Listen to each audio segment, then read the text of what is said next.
Hello everyone, and in this video today I'm going to be introducing you to two more CSS animation property, which is the animation timing function and the animation play state property. Let's start with play state since it's easier to understand. So animation play state, it's just how it sounds. If you set it to running, then the animation will keep running. But if we set it to a different value like paused, then as you may have guessed, it's going to stop because it has paused. So animation play state is pretty straightforward. And animation timing function, this is not complicated, but it's just slightly more complicated than animation play state.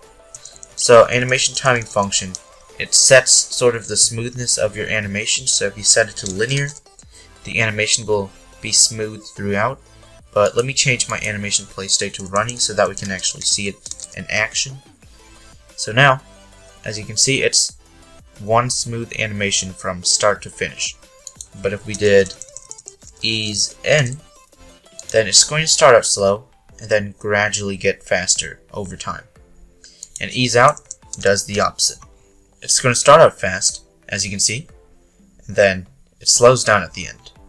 And there's also a combination of ease in and out. So ease in and out, it sort of starts out slow, and then fast, and then slow again.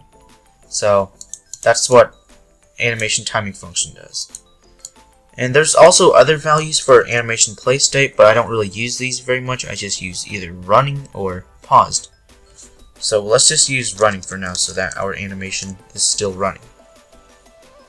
So let's summarize what we just learned. So animation timing function, it sets the smoothness and the rate of your animation.